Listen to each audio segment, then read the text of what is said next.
ITP dropped the video. It says Michael Chandler's a dirty fighter.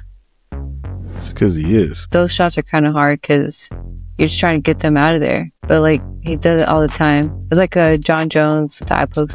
You know what? With Jon, I don't think that he's intending to poke the person in the eyes per se. But I think that he doesn't care if it happens. I think that he's got his hand up, you know. He's putting his hand up like this, but if it goes forward and it goes into the eyes, you know, hey, that's on you. Michael Chandler stuck his whole hand in somebody's mouth and pulled their head slipped up into his mouth.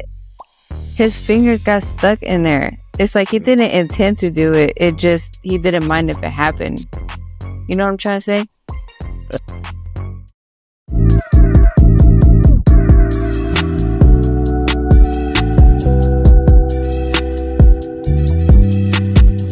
So we're in the aftermath of UFC 309, the Tyson Paul fight. A lot of interesting things happened this weekend, but I want to first start at what happened on Friday, the Mike Tyson versus Jake Paul fight, or sparring match, or whatever you want to call it. I know you only kind of half watched it. You didn't really like watch it. But for me, the important thing, it felt like an audition. Was that Mike Tyson had his nalgas out like we all wanted to see it. That was the most prominent thing, I believe. It feels like that's the thing that's stuck into everybody's memory. Yeah, for real. But to that, what were your thoughts of just the whole, just overall, the spectacle of what we witnessed there? Yeah, I think Netflix has some opportunity, some room to grow. If you didn't watch, there was a lot of buffering happening, but it didn't happen a lot in the Tyson fight. I think that was their biggest issue, and people really hung on to that. Maybe they just weren't prepared for the amount of people that tuned in. As far as like the whole thing, I thought it was fine. I thought it was okay. It was free. You know what I mean? Mike Tyson got paid. He didn't get knocked out. It was cool. And the chick fight was really, really good. What do you think? What you think? I felt like Netflix, they, if we were scoring, their audition to potentially,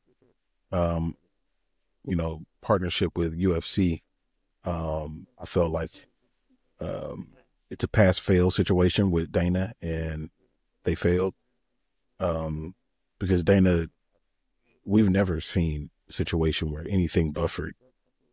I mean, there's, people are human. There's been, errors from time to time where maybe they showed the wrong bottom third or something like that. But for the most part, UFC events are fairly seamless, outside of, Kendrick Lamar, Terrence Crawford mix-ups. But for the most part, things are pretty seamless. It's never a major issue like buffering. Like that's a big thing. It's a big deal.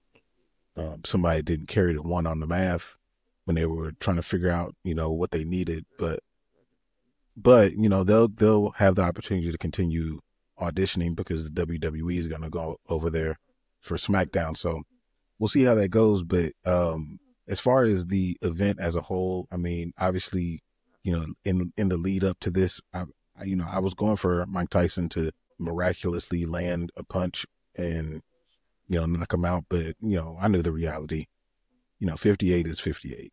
There's not a lot you can do there. But luckily, like you said, there was no knockout, of Mike Tyson. And, he got paid. He should have been paid way more, in comparison to Jake Paul. But all in all, I think it ended up with a successful event. Amanda Serrano and Katie Taylor were amazing, even though I felt Amanda Serrano won that fight. And then there was a fight right before that was a pretty good fight as well. So they had some good fights on the card. And from a local, like if you were in the building, from what I've heard, they had a good time and the presentation was well done. So they did all right. I just don't need any more of these. I don't need any more of these bullshit fights anymore. I'm good with. Hey, you thought she won that fight? I did. I thought she won. But You did? Yeah. I am kind of biased. I do like her, and I've seen her fight more than Katie Taylor, so I'm kind of biased towards her. But I did think that she won the fight. I thought so, but it was very close. Yeah. It wasn't a Yeah. robbery. It was just a really close fight. Yeah. Yeah, I think so. Yeah, that's what I was wondering, if you thought it was a robbery. Because as soon as they announced it, I remember saying, I don't think she won that fight. But yeah, I kind of look at it like we do the UFC, like who landed the heavier strikes, because Shirley Serrano, as she has been posting, landed all the shots, all of them. yeah. So, But you know, if you look at damage, you know, she had 2 eyelids on one eye. She had a wing. She about to fly off that thing. Yeah, that thing was wild. But that was probably from a headbutt, to be honest. So I don't know. They'll probably do a third one just because who else are gonna fight? Yeah, they should. We'll watch it. Yeah, I hope they do it and that they are the main event. Because I feel like they deserve that. But I mean, speaking of pay-per-view this weekend, what did you think about it overall? The UFC 309? Yeah. You know, it was status quo. Status quo. Like everything that I thought was supposed to happen pretty much happened.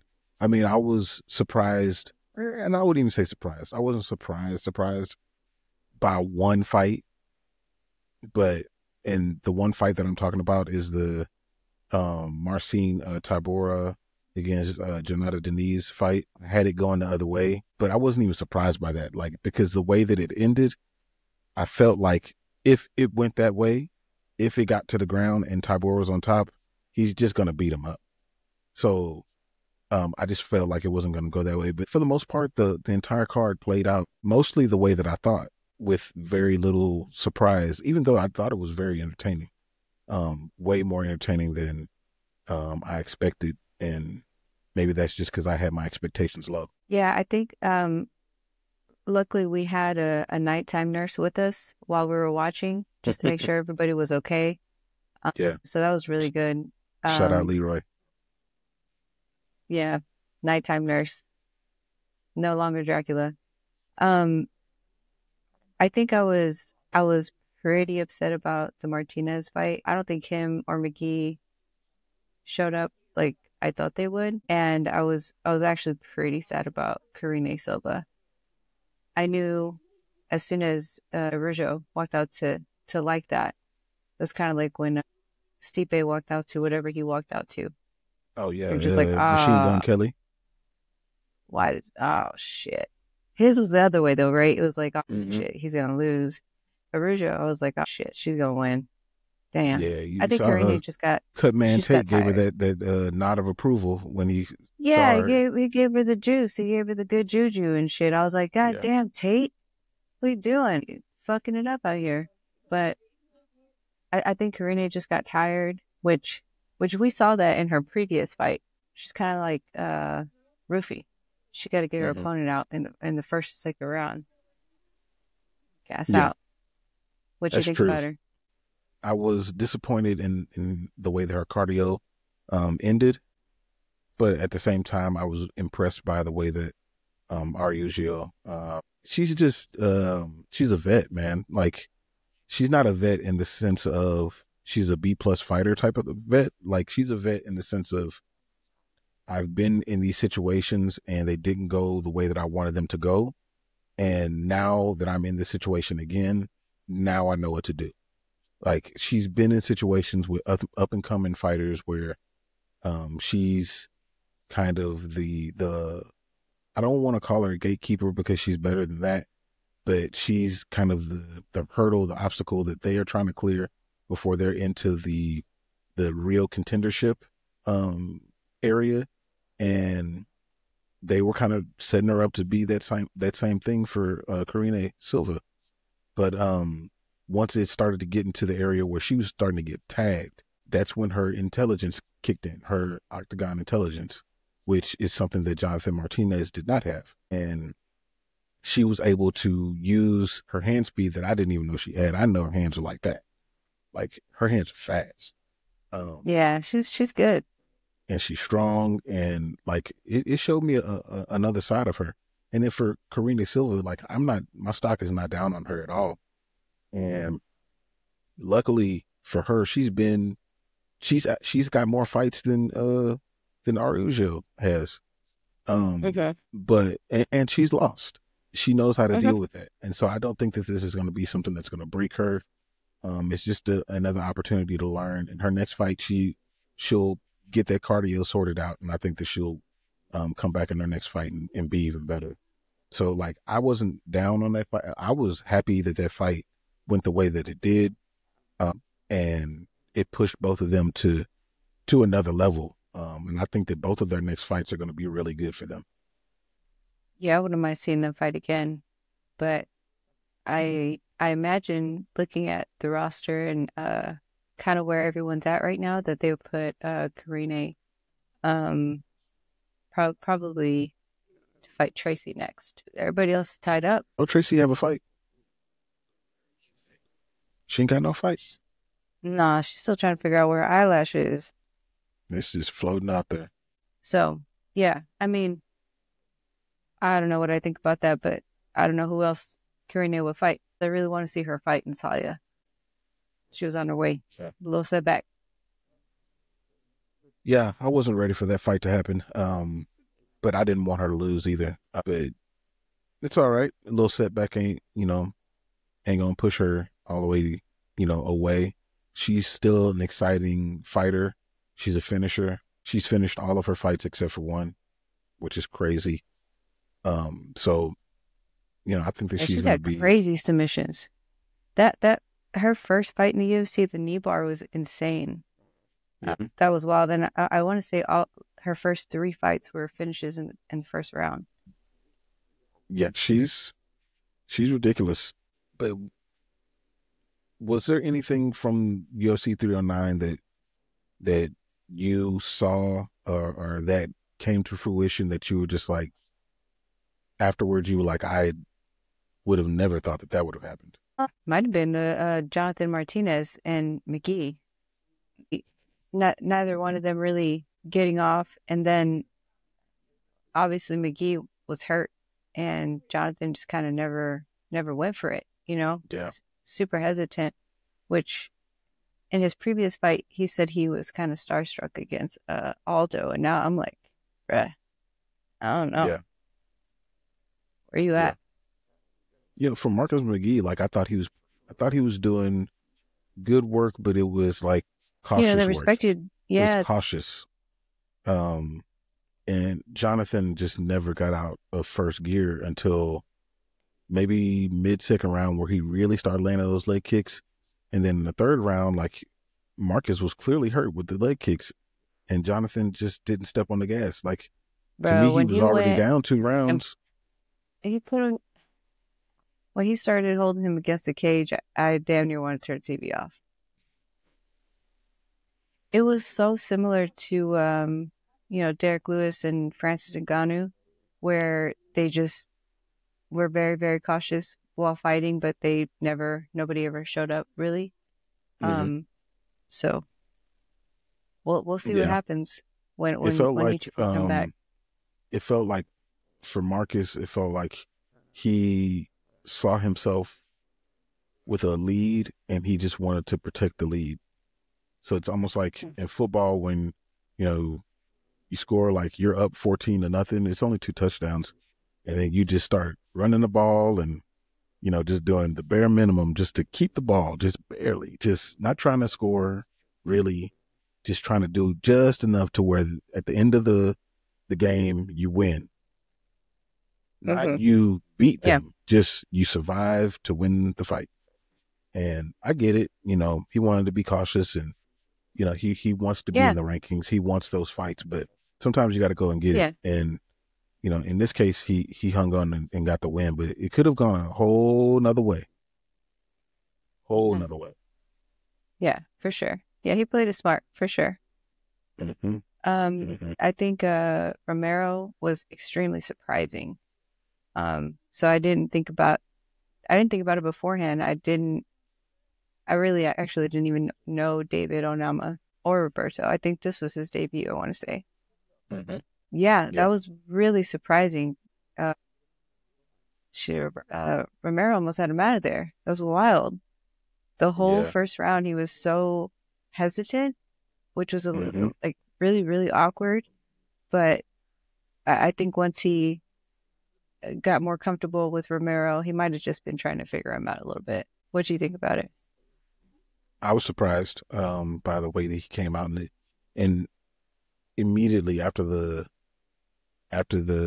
end of the first round, I was like, well, he gets to stay Yeah, in the UFC. You know, obviously it's a short notice thing, and he got his edge up cleaned up because it was looking real wild on ah, the picture. he it looked And good too. I liked his little antenna. That shit was it was telling him where to go and shit. I was like, yeah, he's he had a little scorpion thing up there. I was like, okay. yes, And he was lighting Onama on fire for a while there. And then he woke Onama up, and Onama started yeah. landing some thudding shots. I mean, Hmm. people were saying that it sounded like they were back in the apex the way those punches sounded. And I'm a big fan of Onama. He is really good. If y'all haven't watched for whatever reason the Nate the Train against David Onama fight, oh my god, such a good fight, such a good fight. Okay, I think I remember that now. Yeah, against Nate Landwehr, yes. Oh wow. But David is a dog, but sometimes he has to be taken there. He kind of reminds me a little bit of somebody who's going to be fighting soon, Duho Choi. Like Duho Choi is a dog, and if you take him there, like he wants to fight clean, but if you push him to be a dog, he will be a dog. And David is just like that. And that kind of happened in this fight. I thought that fight was amazing. I know it didn't get fight of the night. That went to Charles Oliveira and Michael Chandler, which was a great fight. But from what I saw online, they actually did get something extra for that fight, which is dope. Yes. But most importantly for Romero, he gets to stay, and he gets to the opportunity to ride the Diego Lopez timeline of you lose on a short notice fight when you come in, and then you prove that you belong. So hopefully that happens for him. But that was probably the most surprising part of the night for me as well. The main event, Jon Jones does what I feel like he was supposed to do and beat a retired firefighter in Stipe Miocic. And he finished him, which was great. We haven't seen Jon Jones with back-to-back finishes in a while.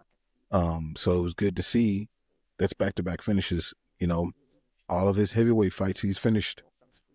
But obviously, you know, we all kind of thought that was going to happen. We had some people who were quietly rooting for Stipe to do the impossible, which he had opportunities to, but just couldn't get the deal done. And catch him. Not as clean as he wanted. But which leads me to a question. We watched what he said after he won.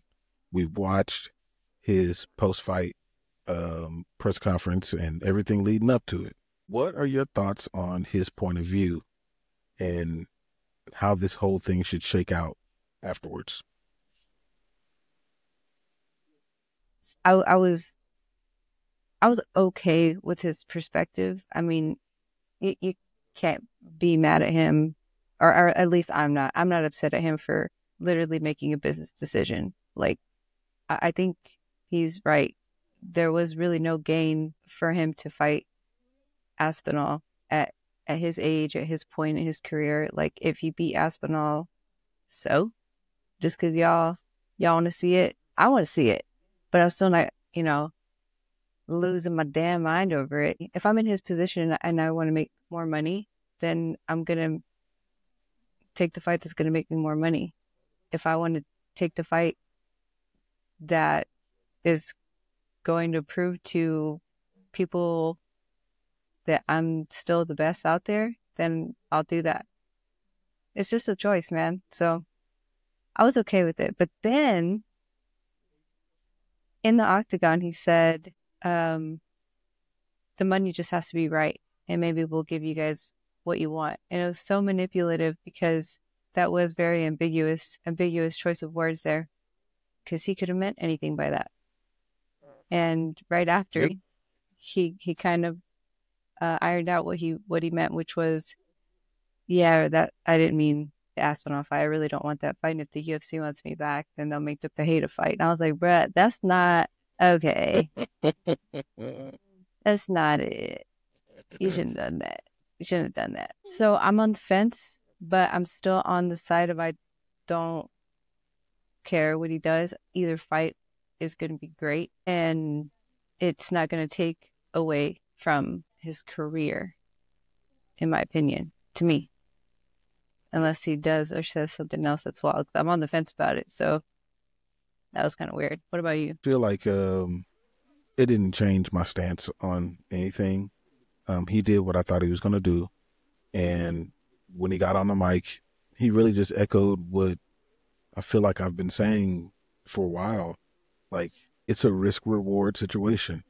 He realizes that the risk, and everybody realizes this, everybody knows this, that the risk in fighting Aspinall is greater than the risk in fighting Alex. The reward for fighting Alex is potentially bigger than the reward for fighting Tom. So less risk, higher reward. Why wouldn't you do that? So, and I understand what everybody's saying about his legacy and, you know, how it's going to look, but that's part of the negotiation. He's like, if you want me to do this, Dana, Hunter, like, I want to be compensated for it because of the risk that I'm taking. And that's really what it comes down to. I've heard people say, specifically, I believe I heard Luke Thomas saying that it doesn't work that way from a financial standpoint. You know, his contract is going to be what his contract is going to be. But I don't think that that's not the case. That's not the case. And the reason I say that is because you can't say on one side, say, you know, they give locker room bonuses, you know, things underneath the table as far as, you know, that are not being reported on one hand, but on the other hand say, but the facts, the figures are the figures. Like, they can't both be true. So if Jon says, I'll take the Aspinall fight, rest assured that he got the money that he was looking for or close to it.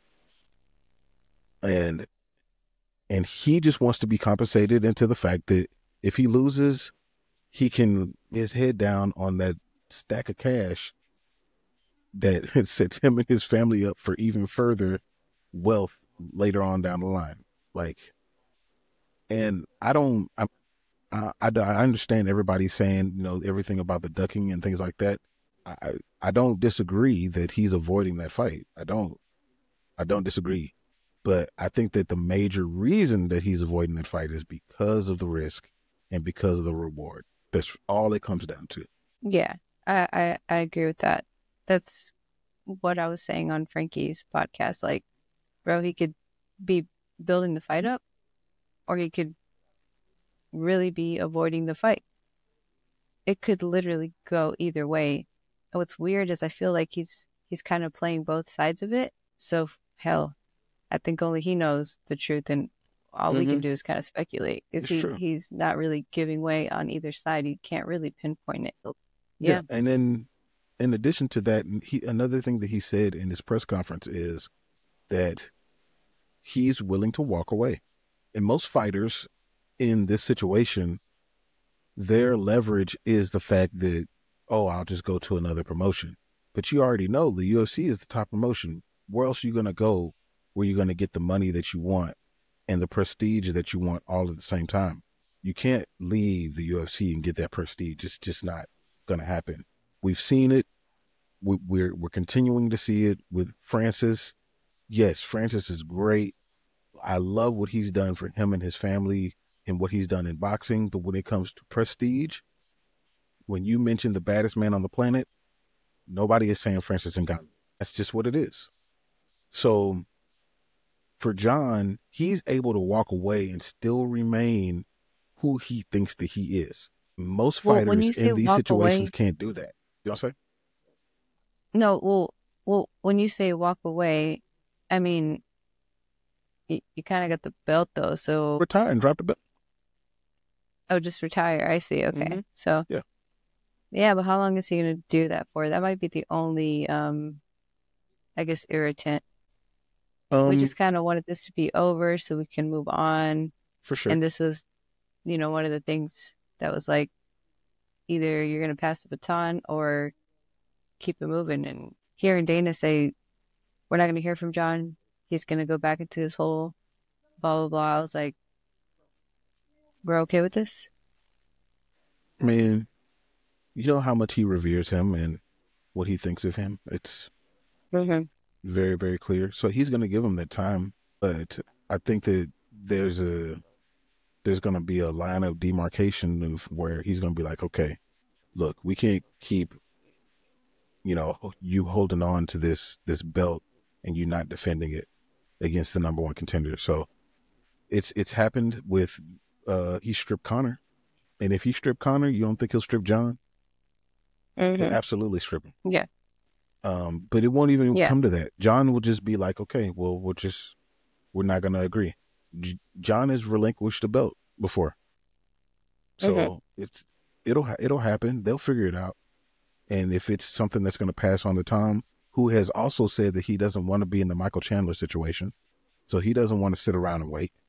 So Yeah. there's gonna not carry on into a infinite timeline like Conor's situation has. So I think that they'll figure it out, and either it's gonna happen or it won't. And if it don't, then oh well. Yeah. I mean, I don't I need don't to know. see the As long fight. as I don't need to see it, but it happens. I'll be extremely excited because it's definitely a fight where it's like, bro, you might lose this one.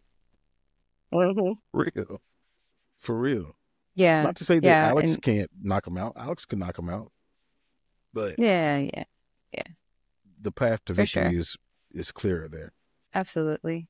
I think when he Who said, who's tried to wrestle Tom? But who has tried to wrestle Tom? I don't even remember. Like there's been times where he's grappled, but it's been like they've been in the clinch. now wait a minute. How did this switch? That Because when you were super high on Tom and you're like, he's got great grappling, I was like, when? No, let me but tell what me I'm the talking fight so I can about, go see it. well, I was Okay, I was like, wait a minute. The Arlovsky fight. But what I'm saying is, has somebody tried to offensively take him down and hold him down and beat him up? Okay. I thought Like, you were nobody's questioning done his that. grappling. I was like, you convinced me. No, Okay. nobody has done it that way. Yeah. Yeah, I mean that is what makes it interesting. Yeah. A lot of times it's a reaction to, okay, they're getting pieced up in the striking and they grab a hold of them and try to do something. By that time, they already been hit in the head 13 times. They don't know where they're at. They don't know their name. None of that stuff. Curtis Blades would have been maybe the closest one to be able to do that. But yeah, and he didn't. Jesus Christ. Nope. Did not. So that's what makes it interesting. If it happens, cool. If it doesn't, cool. Let's just move on. I think it's more like the conversation around Jon was annoying because it's happened before, and obviously people are upset because of who he is as a person or the things that he's done in his past. But I think the examples that you were talking about were like GSP when he didn't want to fight Whitaker and all that stuff. I mean, it's happened before. Yeah. Yeah. I mean, I was hoping that this would be over and it would be a situation where he retires and they have to get him out of retirement to fight him type of thing. But but now I don't know. I guess he's just going to hold on to it until they talk and negotiate and figure that whole thing out. And if they figure it out, they do. They don't, then he drops it. And Tom, you can pick it up. I don't think Tom should have to fight for it. I think Tom just gets it. Tom has to fight Pereira to get the number one contender. You know what? I think Tom should It's funny. Gordon Ryan said that he should do that, but I think that Tom, if John retires, Tom should immediately be the heavyweight champion, and he should get retroactively those title defenses. Oh, like pay-per-view and so. Oh, what do you mean? Now, I ain't talking What about do they do that monetarily with him? necessarily, but I'm talking about the rubies on his belt. Like those should go to on his belt as title defenses. But like that's only right because it ain't like he Yeah, tried to and avoid the like fight. after they, yeah, no, that's true. And then like when they do that, then they take away the like the loss on John's record since they, revoked the 12-6 too, because it's only right, dude. So Nah, no. The referee said he lost. The referee said Tom won those fights. So yeah, that's true. Yeah, uh, um, man, I want to ask you about Chandler. oh, what about him? What did you think about Michael Chandler's 400? You talking about 4x1? Yeah, that one. Yeah, Oh, when he was running around? Yeah, he he was really was sprinting. running. Yeah, yeah, yeah. Chandler's anybody last name Chandler likes to run. Apparently, I don't know what it is, but Forgot about that when Nighttime Nurse was saying it runs in the Chandler blood. It was Chelsea Chandler running for Norma Dumont, and I was like, Jesus Christ. hmm yeah, he was Funny sprinting. Boy, enough, that boy was getting it. Yeah, good form. Very good form. Very good. yeah, I gotta rewatch it because I really didn't pay attention to Charles' reaction to him running like that. I remember Mike laughing. It's like he had an out of body experience, and he was like, "I can't believe I'm running like this." Yes, you are. Yes, you are, sir. You are really Oh my sprinting. God. But Yeah, I don't know. that was crazy. Thought that Michael Chandler did about as good as he was going to do. And he almost the same situation. He almost had him out of there. It's always like at some point in the fight, he almost gets him out of there, but just not quite enough. And at this time it was the end of the fight. So Yeah, I mean, it's kind of like on brand for Charles to, get knocked down in the first and go into Turtle and then take over from there. And he did that shit in round 5 this time. yeah. So that was kind of scary. Hmm. So I saw somewhat like they were talking about like him fighting, BSD or Benil Dariush. But I think Chandler called out Max Yeah. after the fight, which before this fight, I did want to see that. And I mean, now nah, like I would still like to see it in different circumstances if you get a win or two, um, maybe. But I mean, for the BMF, that's what was really, really awkward about it. I didn't even consider it, you know? BMF, that's the flyweight version of the BMF.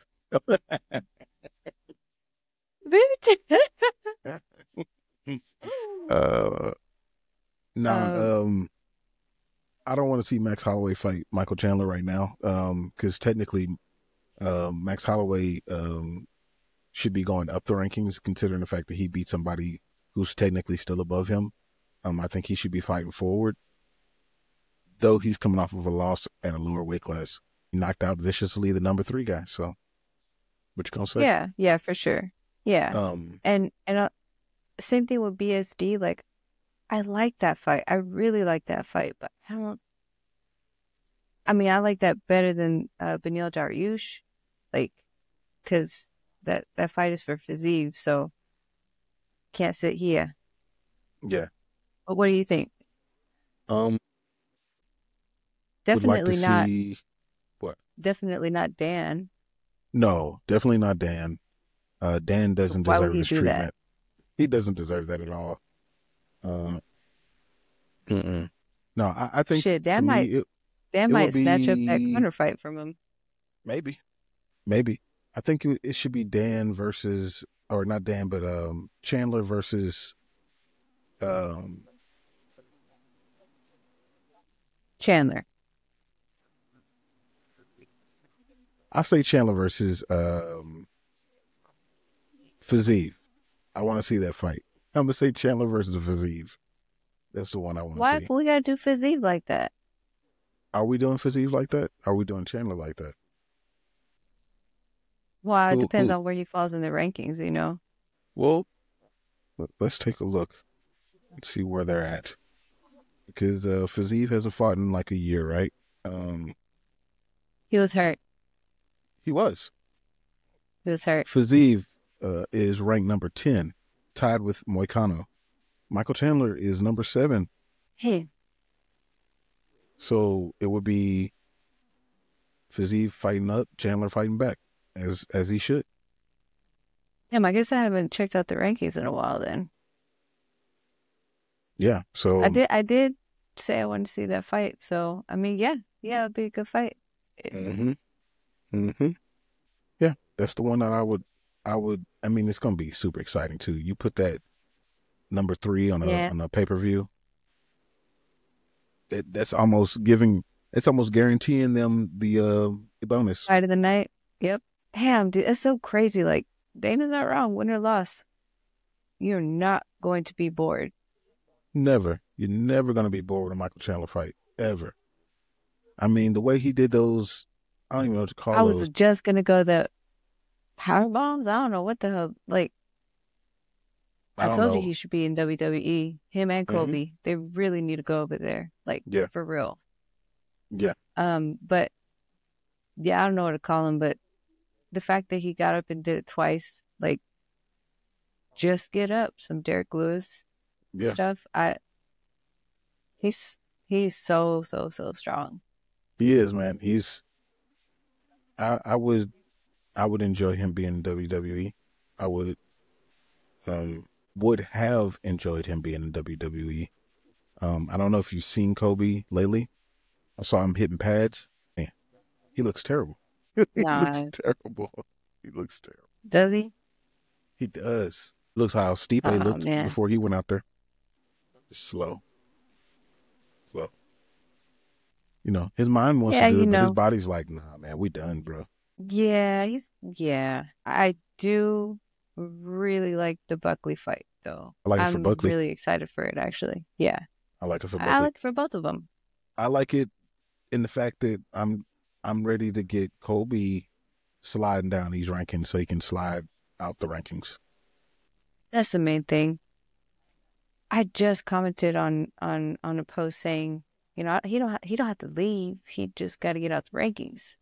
You know, it's so unfair too because he actually has fought like twice a year, but something about him just seems inactive. Yeah. That's not fair. As I can't explain it. I don't know. I don't dislike him either. Like I know a lot of people don't like him. I don't Yeah, I mind don't. But understand what he did and why he did it. him. Yeah. What sucks for him is that it's gonna parlay into actual life. And that's gonna suck for him. It really is. Yeah. See, I mean, Yes. look, he fought. I'm just looking at his record here. He fought 2 times in 2019. He fought once in 2020, but it was pandemic. He fought once in 2021. He fought once in 2022. He fought once in 2023. So he used to be active, Oh, okay. Yeah. So maybe it but is just that he's fighting once a year. Okay, well, go check real quick. What's Islam's record looking like? I just playing. I just I playing. knew I he just was playing. gonna I'm go just there. playing. I'm just I knew it. playing. I'm just playing. I'm just playing. I think But Islam has fought twice a year. yeah, for the most part, they just spaced out for really far. Okay, so it has been once a year. So yeah, no, still get out the rankings, man. Yeah, I'm done with him. Done with him. Mm-hmm. Um, yeah. Oh, one more thing. I did want to give a shout out to Stipe Miocic for an amazing career. I feel like that's kind of really gone under the radar. He retired. He didn't do a big interview or anything like that. He said that, you know, oh no, I'm done, dog. I'm out. And he didn't lay down his gloves. He was just like, that's enough for me. And dipped on out of there. But he's one of the best heavyweights that we've ever seen. And he did it the right way. So like, I hope he gets the credit that he deserves. I know he got paid. He got almost $2 million for this pay-per-view. I mean, that's estimated earnings, but he did get, he got broke off. He got broke off. So yeah, he had a great career. And then also another person retired on the card, Damon Jackson, who, Yeah. you know, Yeah. somebody that, shares the last name with us, but also came on the podcast, and totally appreciative of him. And it didn't go his way against Jim Miller, but you know, he's had a really solid career as well. So yeah, that definitely didn't want to leave without saying those two things. But it's interesting when you're leaving a sport, because you still have a whole nother, the majority of your life to live after you retire. So hopefully they're already coming to terms with that, and what they have to do in their next chapter. For sure. For sure.